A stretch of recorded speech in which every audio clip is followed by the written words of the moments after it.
Hi, ನಾನು Sandeep from tech in Kannada. ಇಷ್ಟು ದಿನ ನೀವೇನಾದರೂ ನನಗೆ 30,000 ರೂಪಾಯಿ ರೇಂಜಲ್ಲಿ ಯಾವ ಫೋನ್ ತಗೊಳ್ಳಿ ಅಂತ ಕೇಳಿದ್ದಿದ್ರೆ ಪಕ್ಕ ನಾನು iQOO Neo 6 ಅಥವಾ iQOO 9 SE ಸಜೆಸ್ಟ್ ಮಾಡ್ತಾ ಇದ್ದೆ. ಇದೀಗ iQOOನವರು ಇದೇ ಪ್ರೈಸ್ ರೇಂಜಲ್ಲಿ 30,000 ರೂಪಾಯಿ ಒಳಗಡೆ ಇನ್ನೊಂದು ಫೋನ್ ಲಾಂಚ್ ಮಾಡ್ತಾ ಇರುವಂಥದ್ದು iQOO Neo 7. ನಾನು ಈ ವಿಡಿಯೋ ಮಾಡೋ ಟೈಮಲ್ಲಿ ಈ ಫೋನ್ನ ಬೆಲೆ ಇನ್ನೂ ರಿವೀಲ್ ಆಗಿಲ್ಲ, ಬಟ್ ನನಗಂತೂ ಪಕ್ಕ ಕನ್ಫರ್ಮ್ ಇದೆ ಈ ಸ್ಮಾರ್ಟ್ಫೋನ್ 30,000 ರೂಪಾಯಿ ಒಳಗಡೆ ಲಾಂಚ್ ಆಗುತ್ತೆ ಅಂತ. ಜೊತೆಗೆ ನಿಮಗೆ ಬ್ಯಾಂಕ್ ಆಫರ್ ಕೂಡ ಸಿಗಬಹುದು, ಇನ್ನು ಕಡಿಮೆಗೆ ಪರ್ಚೇಸ್ ಮಾಡ್ಬೋದು ಅಂತ ಅನ್ನಿಸ್ತಾ ಇರುವಂಥದ್ದು. ನಾನಿವತ್ತು ಈ ಫೋನ್ನ ಅನ್ಬಾಕ್ಸ್ ಮಾಡ್ತಾ ಇದ್ದೀನಿ, ಯೂಸ್ ಮಾಡಿ ನನ್ನ ಎಕ್ಸ್ಪೀರಿಯನ್ಸ್ ನಿಮ್ಮ ಹತ್ರ ಶೇರ್ ಮಾಡ್ತಾ ಇದ್ದೀನಿ. ಏನು ಚೆನ್ನಾಗಿದೆ, ಏನು ಚೆನ್ನಾಗಿಲ್ಲ, ಒಂದು ಪ್ರೈಸ್ ರೇಂಜ್ಗೆ ಈ ಸ್ಮಾರ್ಟ್ಫೋನ್ ಬೆಸ್ಟ್ ಆಗುತ್ತಾ, ಪರ್ಚೇಸ್ ಮಾಡ್ಬೋದಾ ತಿಳ್ಕೊತೀರ. ಅದಕ್ಕಿಂತ ಮುಂಚೆ ನೀವು ನಮ್ಮ tech in Kannada YouTube subscribe ಮಾಡ್ಕೊಂಡಿಲ್ಲ ಅಂದರೆ ಸಬ್ಸ್ಕ್ರೈಬ್ ಮಾಡ್ಕೊಳ್ಳಿ, ಒಂದು ಬೆಲ್ ಐಕನ್ ಕೂಡ ಕ್ಲಿಕ್ ಮಾಡ್ಬೋದು. ಮೊದಲನೇದಾಗಿ ಈ ಒಂದು ಸ್ಮಾರ್ಟ್ಫೋನನ್ನು ಅನ್ಬಾಕ್ಸ್ ಮಾಡೋಣ. ಗಮನಿಸ್ತಾ ಇದ್ರೆ ಈ ಒಂದು ಫೋನ್ನ ಬಾಕ್ಸ್ ನಿಮಗೆ ಈ ರೀತಿ ನೋಡೋಕೆ ಸಿಗುತ್ತೆ. ಇದು 12 GB ರ್ಯಾಮ್ ಮತ್ತು 256 GB ಸ್ಟೋರೇಜ್ನ ವೇರಿಯಂಟು. ಇನ್ನೊಂದು ವೇರಿಯಂಟ್ ಕೂಡ ಇದೆ, 8 GB ರ್ಯಾಮ್ ಮತ್ತು 128 GB ಸ್ಟೋರೇಜ್ನ ವೇರಿಯಂಟು. ಇದ್ರ ಬಗ್ಗೆ ಆಮೇಲೆ ಮಾತನಾಡ್ತೀನಿ. ಈ ಒಂದು ಬಾಕ್ಸನ್ನು ಓಪನ್ ಮಾಡಿದ ತಕ್ಷಣ ಡೈರೆಕ್ಟ್ ಆಗಿ ಒಂದು ಸ್ಮಾರ್ಟ್ಫೋನ್ ನಮಗೆ ನೋಡೋಕೆ ಸಿಗುತ್ತೆ. ಫಸ್ಟ್ ಲುಕ್ಕಲ್ಲಿ ಹೆವಿ ಪ್ರೀಮಿಯಂ ಅಂತ ಅನ್ನಿಸ್ತಾ ಇರುವಂಥದ್ದು. ಇದರ ಕೆಳಗಡೆ ಒಂದು user manual, quick start guide ಮತ್ತು ವಾರಂಟಿ ಕಾರ್ಡ್ ಇದೆ. ಜೊತೆಗೆ ಒಂದು ಟ್ರಾನ್ಸ್ಪರೆಂಟ್ ಬ್ಯಾಕ್ ಕವರ್ ಕೂಡ ಇರುವಂಥದ್ದು, ಒಂದು ಒಳ್ಳೆ ಕ್ವಾಲಿಟಿಯ TPU ಕವರ್ ಇದಾಗಿದೆ. ಅದರ ಕೆಳಗಡೆ 120 ವ್ಯಾಟ್ನ ಒಂದು ಫಾಸ್ಟ್ ಚಾರ್ಜಿಂಗ್ ಅಡಾಪ್ಟರ್ ಕೊಟ್ಟಿದ್ದಾರೆ. ಇದು USB Type-C ಪೋರ್ಟನ್ನು ಹೊಂದಿರುವಂಥದ್ದು. ಸೊ 120 ವ್ಯಾಟ್ ಅಂತ ಅಂದರೆ ಕ್ರೇಜಿ ಅಂತ ಹೇಳಕ್ಕೆ ಇಷ್ಟಪಡ್ತೀನಿ. ನಂತರ USB Type-C to Type-C data cable ಇದೆ, ಒಳ್ಳೆ ಕ್ವಾಲಿಟಿಯ ಕೇಬಲ್ ಇದಾಗಿದೆ. ಮತ್ತು ಒಂದು ಅಡಾಪ್ಟರ್ನ ಕೂಡ ಕೊಟ್ಟಿದ್ದಾರೆ USB Type-C ಇಂದ 3.5mm headphone Jack adapter. So ನಮಗೆ ಗೊತ್ತಾಗ್ತಿರುವಂಥದ್ದು ಈ ಒಂದು ಫೋನಲ್ಲಿ ಹೆಡ್ಫೋನ್ ಜಾಕ್ ಇಲ್ಲ ಅಂತ.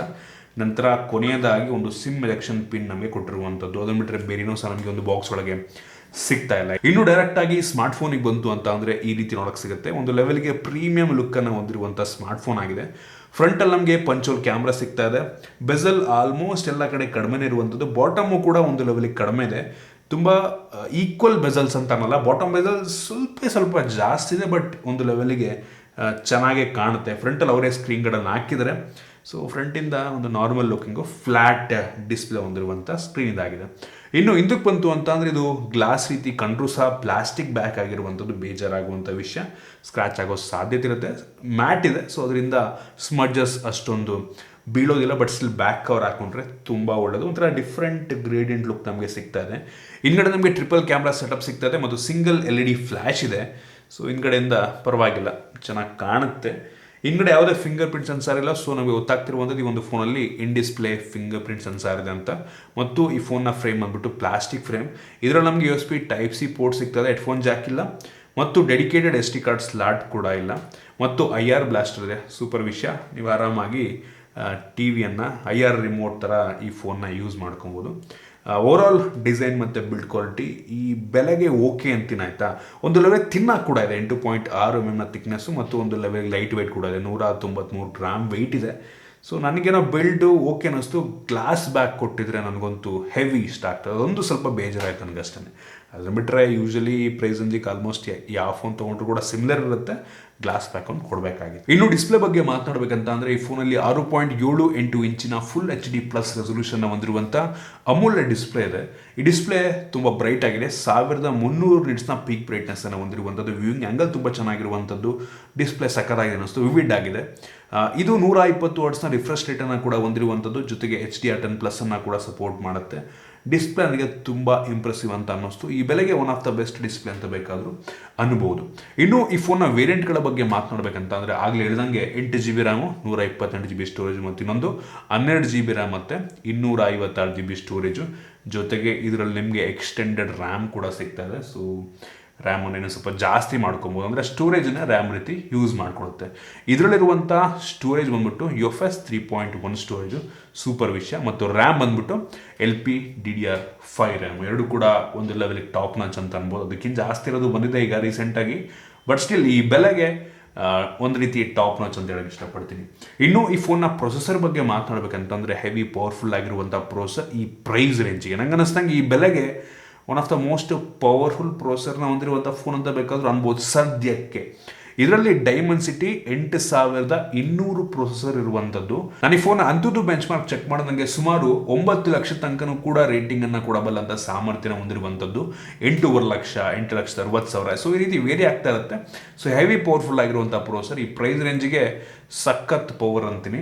ಮತ್ತು ಆಲ್ಮೋಸ್ಟ್ ಎಲ್ಲ ಗೇಮನ್ನು ಹೈ ಸೆಟ್ಟಿಂಗಲ್ಲಿ ಆಡ್ಕೊಬೋದು. ಇದರಲ್ಲಿ BGMI ಕೂಡ 90 FPS ಅಲ್ಲಿ ಕೆಲಸವನ್ನು ಮಾಡುತ್ತೆ. PUBG ನ್ಯೂ ಸ್ಟೇಟ್ ಕೂಡ 90 FPS ಅಲ್ಲಿ ಕೆಲಸವನ್ನು ಮಾಡುತ್ತೆ. ಕಾಲ್ ಆಫ್ ಡ್ಯೂಟಿ ಕೂಡ 90 FPS ಅಲ್ಲಿ ಕೆಲಸವನ್ನು ಮಾಡುತ್ತೆ. ಕ್ರೇಜಿ ಅಂದಾಗ ಇಷ್ಟಪಡ್ತೀನಿ. ಈ ಒಂದು BGMI ಇನ್ನೂ ಅಪ್ಡೇಟ್ ಬಂದಿಲ್ಲ. ಸೊ ನೆಕ್ಸ್ಟ್ ಅಪ್ಡೇಟಲ್ಲಿ ಈ ಒಂದು ಫೋನಿಂದ BGMIನೂ ಕೂಡ 90 FPS ಅಲ್ಲಿ ಆಡ್ಕೊಬೋದು. ಜೊತೆಗೆ ಈ ಫೋನಲ್ಲಿ ಮೋಷನ್ ಕಂಟ್ರೋಲ್ ಅಂತ ಒಂದು ಹೊಸ ಫೀಚರ್ನ ಕೂಡ ತೊಗೊಂಬಂದಿದ್ದಾರೆ. ನೀವೇನಾದರೂ PUBG ನ್ಯೂ ಸ್ಟೇಟ್ ಅಥವಾ ಕಾಲ್ ಆಫ್ ಡ್ಯೂಟಿ ಗೇಮನ್ನು ಆಡ್ತಾ ಇದ್ದೀರಾ ಅಂತ ಅಂದರೆ ಟಿಲ್ಟ್ ಮಾಡೋ ಮುಖಾಂತರ ಕೆಲವೊಂದು ಕಂಟ್ರೋಲ್ಸನ್ನು ಮಾಡ್ಬೋದು ಅಸೈನ್ ಮಾಡಿಕೊಂಡು ನೀವು. ಸೊ ಬಟನ್ಸ್ ಅಸೈನ್ ಮಾಡೋ ಅವಶ್ಯಕತೆ ಇಲ್ಲ ಆಯಿತಾ. ಜಸ್ಟ್ ಟಿಲ್ಟ್ ಮಾಡೋ ಮುಖಾಂತರ ಕೆಲವೊಂದು ಕ್ಯಾರೆಕ್ಟರ್ನ ನೀವು ಮೂವ್ ಮಾಡ್ಬೋದು. ಸೊ ತುಂಬ ಒಳ್ಳೆಯ ಫೀಚರ್ ಇದಾಗಿದೆ. ಸದ್ಯಕ್ಕೆ ಇದು PUBG ನ್ಯೂ ಸ್ಟೇಟ್ ಮತ್ತು ಕಾಲ್ ಆಫ್ ಡ್ಯೂಟಿಯಲ್ಲಿ ಅವೈಲಬಲ್ ಇರುವಂಥದ್ದು. ಸೊ ಹೆವಿ ಪವರ್ಫುಲ್ ಗೇಮರ್ಸ್ಗಳಿಗೆ ಹೇಳಿ ಮಾಡಿಸಿದ ರೀತಿ ಇರುವಂಥದ್ದು. ಸೊ ಈ ಪ್ರೈಸ್ ರೇಂಜಿಗೆ ಬೆಂಕಿ ಪ್ರೋಸರ. ಸೊ ತಲೆ ಕೆಡಿಸ್ಕೊಳ್ಳುವಂಥ ಅವಶ್ಯಕತೆ ಇಲ್ಲ. ಇನ್ನು ಡೈರೆಕ್ಟಾಗಿ ಕ್ಯಾಮ್ರಾಗೆ ಬಂತು ಅಂತ ಅಂದರೆ ಈ ಫೋನಲ್ಲಿ ರೇರಲ್ಲಿ ಟ್ರಿಪಲ್ ಕ್ಯಾಮ್ರಾ ಇರುವಂಥದ್ದು. ಅದರಲ್ಲಿ ಮೇನ್ ಸೆನ್ಸಾರ್ ಬಂದುಬಿಟ್ಟು 64 MP 1.8 ಅಪರ್ಚರ್ನ ಹೊಂದಿರುವಂಥ ಆಪ್ಟಿಕಲ್ ಇಮೇಜ್ ಸ್ಟೆಬಿಲೈಸೇಷನ್ನ ಹೊಂದಿರುವಂಥ ಸೆನ್ಸಾರ್ ಇದಾಗಿದೆ. ಇದು ತೆಗೆಯುವಂಥ ಫೋಟೋ ಚೆನ್ನಾಗಿದೆ ಆಯಿತಾ. ಈ ಬೆಲೆಗೆ ಪರವಾಗಿಲ್ಲ ಅಂದರೆ ಬೆಸ್ಟ್ ಅಂತ ಅನ್ನೋದಿಲ್ಲ ಆಯಿತಾ. ಸೊ ಈ ಬೆಲೆಗೆ ಪರವಾಗಿಲ್ಲ, ಒಂದು ಲೆವೆಲ್ಗೆ ಚೆನ್ನಾಗಿ ತೆಗೆಯುತ್ತೆ. ಅದನ್ನು ಬಿಟ್ಟರೆ ಇನ್ನೂ 2 ಸೆನ್ಸಾರ್ ಕೊಟ್ಟಿದ್ದಾರೆ ಆಯಿತಾ. 2 MP depth sensor, 2 MP macro lens ಮಾಡೋ ಕೆಲಸ ಇಲ್ಲ. ಸೊ ಮೈನ್ ಸೆನ್ಸಾರ್ ಅಂತೂ ನನಗೆ ಇಷ್ಟ ಆಯಿತು. ಆ ಸ್ಯಾಂಪಲ್ ನಾನು ನಿಮಗೆ ತೋರಿಸ್ತಾ ಇದ್ದೀನಿ. ಲೋ ಲೈಟಲ್ಲೂ ಕೂಡ ಒಂದು ಲೆವೆಲಿಗೆ ಒಳ್ಳೆಯ ಫೋಟೋವನ್ನು ಇದು ಪ್ರೊಡ್ಯೂಸ್ ಮಾಡಬಲ್ಲಂಥ ಸಾಮರ್ಥ್ಯನ ಹೊಂದಿರುವಂಥದ್ದು. ಸೊ ನನಗೆ ಈ ಕ್ಯಾಮ್ರಾ ಒಂದು ಲೆವೆಲಿಗೆ ಇಷ್ಟ ಆಯಿತು. ಬಟ್ ಬೆಸ್ಟ್ ಅಂತ ಅನ್ನಲ್ಲ, ನಾನು ಸೂಪರ್ ಬೆಸ್ಟ್ ಅಂತ ಅನ್ನಲ್ಲ, ಪರವಾಗಿಲ್ಲ ಅಂತ. ನೀನು ಫ್ರಂಟ್ ಕ್ಯಾಮ್ರಾಗೆ ಬಂತು ಅಂತ ಅಂದರೆ ಈ ಫೋನಲ್ಲಿ 16 MP ಫ್ರಂಟ್ ಕ್ಯಾಮ್ರಾ ಇದೆ. ಸೊ ಪರವಾಗಿಲ್ಲ, ಇದು ಡೀಟೇಲ್ಸ್ ವೈಡ್ ಆಗಿದೆ. ಡೀಟೇಲ್ಸ್ ಒಂದು ಲೆವೆಲಿಗೆ ಝೂಮ್ ಮಾಡಿದ್ರು ಕೂಡ ರಿಟೇನ್ ಆಗಿರುತ್ತೆ. ಸೊ ಫೇಸ್ ಒಂದು ರೀತಿ ನೀವು ಚೆನ್ನಾಗಿ ಕಾಣೋ ರೀತಿ ತೆಗೆಯುತ್ತೆ. ಸೊ ಇದು ಕೂಡ ನಾನು ಪರವಾಗಿಲ್ಲ ಅಂತೀನಿ. ಈ ಬೆಲೆಗೆ ಸುಮಾರಾಗಿದೆ. ಸೊ ಮೇಯ್ನ್ಲಿ ನಂಗೆ ಅನ್ನಿಸ್ದಂಗೆ ಈ ಫೋನ್ ನೀವು ಗೇಮರ್ಸ್ಗಳಿಗೆ ಬೆಂಕಿ ಇದೆ. ಕ್ಯಾಮ್ರಾಗೆ ಚೆನ್ನಾಗಿದೆ ಕ್ಯಾಮ್ರಾ, ಬಟ್ ಟಾಪ್ ನಾಚ್ ಅಂತ ಅನ್ನೋದಿಲ್ಲ. ಬೆಲೆಗೆ ನೋಡ್ಕೊಳ್ಳಿ, 30,000 ಕೊಡ್ತಾ ಇದ್ದೀರಾ, 50-60,000 ಕೊಡ್ತೀರಾ ನೀವು, ಆ ಬೆಲೆಗೆ ತಕ್ಕ ರೀತಿಯಲ್ಲಿದೆ ಅಂತ ಬೇಕಾದರೂ ಅನ್ನಬಹುದು. ಇನ್ನು ವಿಡಿಯೋಗ್ರಫಿಗೆ ಬಂತು ಅಂತ ಅಂದರೆ ಈ ಫೋನ್ನ rear camera 4K video record ಮಾಡಿದ್ರೆ front camera full HD video record ಮಾಡುತ್ತೆ. ಸೊ ಕ್ಲಾರಿಟಿ ಪರವಾಗಿಲ್ಲ ಅಂತೀನಿ. ಇನ್ನು ಸೆಕ್ಯೂರಿಟಿಗೆ ಬಂತು ಅಂತ ಅಂದರೆ ಈ ಫೋನಲ್ಲಿ optical in display fingerprint sensor ಇದೆ. ನೋಡ್ತಾ ಇದ್ದೀರಾ ನೀವೇ ಎಷ್ಟು ಫಾಸ್ಟ್ ಆಗಿದೆ ಅಂತ. ತುಂಬ ರೆಸ್ಪಾನ್ಸಿವ್ ಆಗಿದೆ. ಟಚ್ ಮಾಡಿದ ತಕ್ಷಣ ಪಟ್ ಅಂತ ಅನ್ಲಾಕ್ ಮಾಡುತ್ತೆ. ಸೊ ಹೆವಿ ಫಾಸ್ಟ್ ಆಗಿದೆ ಅಂತ ಅನ್ನಿಸ್ತು. ಇನ್ನು ಫೇಸ್ ಅನ್ಲಾಕ್ ನೋಡ್ತೀರಾ, ಯೂಶಲಿ iQOOದೆಲ್ಲ ಫೇಸ್ ಅನ್ಲಾಕ್ ತುಂಬ ಫಾಸ್ಟ್ ಆಗಿರುತ್ತೆ. ನೋಡ್ತಾ ಇದ್ದಾರೆ, ಟಚ್ ಮಾಡಿದ ತಕ್ಷಣ ಸ್ಕ್ರೀನ್ ಆನ್ ಹಾಕಿದ ಮುಂಚೆನೇ ಪಟ್ ಅಂತ ಅನ್ಲಾಕ್ ಮಾಡ್ಕೊಂಡಿರುತ್ತೆ. ಸೊ ಹೆವಿ ಫಾಸ್ಟ್ ಆಗಿದೆ. ಇನ್ನು ಬ್ಯಾಟ್ರಿ ಬಗ್ಗೆ ಮಾತನಾಡಬೇಕಂತ ಅಂದರೆ ಈ ಫೋನಲ್ಲಿ 5000 mAh ಕೆಪಾಸಿಟಿ ಬ್ಯಾಟ್ರಿ ಇದೆ. ಅದು ಅಷ್ಟೊಂದು ಏನು ಯೂನಿಕ್ ಅಲ್ಲ. ಎಲ್ಲ ಫೋನಲ್ಲೂ ಕೂಡ 5000 mAh ಕೆಪಾಸಿಟಿ ಬ್ಯಾಟ್ರಿ ಇರುತ್ತೆ. ಆದರೆ ಈ ಬಾಕ್ಸ್ ಒಳಗೆ 120 ವ್ಯಾಟ್ನ ಚಾರ್ಜರ್ನ ಕೊಟ್ಟಿದ್ದಾರೆ. ಕ್ರೇಜಿ ಅಂತ ಹೇಳಕ್ಕೆ ಇಷ್ಟಪಡ್ತೀನಿ. ಕೇವಲ 10 ನಿಮಿಷದಲ್ಲಿ ಈ ಫೋನ್ನ 60% ಚಾರ್ಜ್ ಮಾಡಬಲ್ಲಂಥ ಕೆಪಾಸಿಟಿಯನ್ನು ಹೊಂದಿರುವಂಥದ್ದು ಕೇವಲ 10 ನಿಮಿಷದಲ್ಲಿ. ಕ್ರೇಜಿ ಅಂತ ಹೇಳಕ್ಕೆ ಇಷ್ಟಪಡ್ತೀನಿ. ಈ ಚಾರ್ಜ್ ಆಗ್ಬಿಟ್ಟು ಹೋಗಿ ಮುಖ ತೊಡ್ಕೊಂಡು ಬರೋ ಅಷ್ಟರಲ್ಲಿ ಈ ಫೋನ್ 60% ಚಾರ್ಜ್ ಆಗಿರುತ್ತೆ ಅಂದರೆ ಯೋಚನೆ ಮಾಡ್ಕೊಳ್ಳಿ. ಹೆವಿ ಫಾಸ್ಟಾಗಿ ಚಾರ್ಜ್ ಮಾಡುತ್ತೆ. ಇದೊಂದು ನನಗೆ ಹೆವಿ ಇಂಪ್ರೆಸ್ ಮಾಡ್ತು. ಇನ್ನು ಸ್ಪೀಕರ್ ಬಗ್ಗೆ ಮಾತನಾಡಬೇಕಂತ ಅಂದರೆ ಬಾಟಮ್ ಫೈರಿಂಗ್ ಬಂದಿದೆ ಮತ್ತು ಇನ್ನೊಂದು ಇಯರ್ ಪೀಸ್ 2ನೇ ಸ್ಪೀಕರ್ ಇದು ಕೆಲಸವನ್ನು ಮಾಡುತ್ತೆ. ಸ್ಪೀಕರ್ನ ಕ್ಲಾರಿಟಿ ಚೆನ್ನಾಗಿದೆ, ಒಂದು ಲೆವೆಲ್ ಜೋರ ಕೂಡ ಕೇಳುತ್ತೆ. ಸ್ಪೀಕರ್ ನನಗೆ ಇಷ್ಟ ಆಯಿತು. ಇನ್ನು OSನ ಬಗ್ಗೆ ಮಾತನಾಡಬೇಕಂತ ಅಂದರೆ ಈ ಫೋನಲ್ಲಿ Android 13 ಬೇಸ್ ಮೇಲೆ ರನ್ ಆಗ್ತಿರುವಂಥ ಫನ್ ಟಚ್ OS ಇರುವಂಥದ್ದು. ಇದೊಂದು ರೀತಿ ನಮಗೆ ನಿಯರ್ಲಿ ಸ್ಟಾಕ್ ಆ್ಯಂಡ್ರಾಯ್ಡ್ ಎಕ್ಸ್ಪೀರಿಯನ್ಸನ್ನು ನೀಡುತ್ತೆ. ಫುಲ್ಲಿ ಅಲ್ಲ, ನಿಯರ್ಲಿ ಫೀಲ್ ವೈಸು ನಮಗೆ ಸ್ಟಾಕ್ ಆ್ಯಂಡ್ರಾಯ್ಡ್ ಅಂತ ಅನಿಸುತ್ತೆ. ತುಂಬ ಸ್ಮೂತ್ ಆಗಿದೆ, ಚೆನ್ನಾಗಿ ಆಪ್ಟಿಮೈಸ್ ಮಾಡಿದರೆ ಎಲ್ಲೂ ಕೂಡ ಲ್ಯಾಗಿ ಅಂತ ಅನ್ಸಲ್ಲ. ಕೆಲವೊಂದು ಬೇಡದಿರುವಂಥ ಅಪ್ಲಿಕೇಶನ್ ಎಲ್ಲ ಇದೆ. ಸೊ ಒಂದು ಕೊಟ್ಟಿಲ್ಲ ಅಂದರೆ ಚೆನ್ನಾಗಿರ್ತಾ ಇತ್ತು. ಒಟ್ಟಿಗೆ OS ಚೆನ್ನಾಗಿದೆ, ಸ್ಮೂತ್ ಆಗಿದೆ, ಸಿಂಪಲ್ ಆಗಿದೆ. ಮತ್ತು ನಂಗೆ ಅನ್ನಿಸ್ದಂಗೆ ಸೆಕ್ಯೂರಿಟಿ ಪ್ಯಾಚಸಲ್ಲಿ ಅವರು 2-3 ವರ್ಷ ಕೊಡ್ತಾರೆ. ಆ್ಯಂಡ್ರಾಯ್ಡ್ ಅಪ್ಡೇಟ್ ಮೋಸ್ಟ್ಲಿ 1 ಅಥವಾ 2 ವರ್ಷ ನಿಮಗೆ ಸಿಗಬಹುದು. ಸೊ ಯೂಶಲಿ iQOOನವರು ಕೊಡ್ತಾರೆ ಇದರಲ್ಲಿ. ಸೊ ಓವರಾಲ್ ಈ OS ಅಂತೂ ನನಗೆ ಇಷ್ಟ ಆಗುತ್ತೆ. ಸೊ ಆ ಒಂದು ಫೀಲ್ಗೋಸ್ಕರ. ಇನ್ನು ಈ ಫೋನ್ನಲ್ಲಿ ನಮಗೆ ಡ್ಯುಯಲ್ ಬ್ಯಾಂಡ್ ವೈಫೈನ ಜೊತೆಗೆ Wi-Fi 6 ಕೂಡ ಸಿಗ್ತಾ ಇರುವಂಥದ್ದು ಮತ್ತು ಬ್ಲೂಟೂತ್ 5.3 ಕೂಡ ಸಿಗ್ತಾ ಇದೆ ಮತ್ತು ಕ್ಯಾರಿಯರ್ ಅಗ್ರಿಗೇಷನ್ ಕೂಡ ಇರುವಂಥದ್ದು ಮತ್ತು ನಮ್ಮ ದೇಶದೆಲ್ಲ 5G ಬ್ಯಾಂಡ್ಸನ್ನು ಇದು ಸಪೋರ್ಟ್ ಮಾಡುತ್ತೆ ಮತ್ತು ಎಲ್ಲ ಬೇಸಿಕ್ ಸೆನ್ಸರ್ಸ್ನ ಕೂಡ ಆ್ಯಡ್ ಮಾಡಿದ್ದಾರೆ. ಇವಾಗಾದರೆ ಕೇಳ್ಬೋದು ಈ ಒಂದು ಸ್ಮಾರ್ಟ್ಫೋನ್ನ ಈ ಒಂದು ಪ್ರೈಸ್ ರೇಂಜಿಗೆ ಪರ್ಚೇಸ್ ಮಾಡ್ಬೋದಾ ಅಂತ. ನಂಗೆ ಅನ್ನಿಸ್ದಂಗೆ ಒಂದು ಸ್ಮಾರ್ಟ್ಫೋನ್ 30,000 ರೂಪಾಯಿ ಒಳಗಡೆ ಲಾಂಚ್ ಆಗುತ್ತೆ ಮತ್ತು ಈ ಒಂದು ಸ್ಮಾರ್ಟ್ಫೋನ್ಗೆ ಬ್ಯಾಂಕ್ ಆಫರ್ ಕೂಡ ಸಿಗುತ್ತೆ. ಸೊ ಅದರಿಂದ ಈ ಒಂದು ಸ್ಮಾರ್ಟ್ಫೋನ್ ಎಫೆಕ್ಟಿವ್ ಆಗಿ ಇನ್ ಕೇಸ್ ನಾವು ಒಂದು 25-26 ಸಾವಿರಕ್ಕೆ ಪರ್ಚೇಸ್ ಮಾಡೋ ರೀತಿ ಆಯಿತು ಅಂತಂದರೆ ಕಣ್ಣು ಮುಚ್ಕೊಂಡು ಪರ್ಚೇಸ್ ಮಾಡ್ಬೋದು ಅಂತೀನಿ. ಈ ಬೆಲೆಗೆ one of the best smartphone ಕೂಡ ಆಗಬಹುದು. ಎಲ್ಲ ಸಖತ್ತಾಗಿದೆ. ಒಂದು ಬ್ಯಾಕ್ ಒಂಚೂರು ಚೆನ್ನಾಗಿ ಕೊಟ್ಬಿಟ್ಟಿದ್ರೆ ಬೆಂಕಿ ಆಗಿರುತ್ತೆ ಇತ್ತು, ಪ್ರೀಮಿಯಮ್ ಆಗಿರ್ತಾ ಇತ್ತು ಆಯಿತಾ.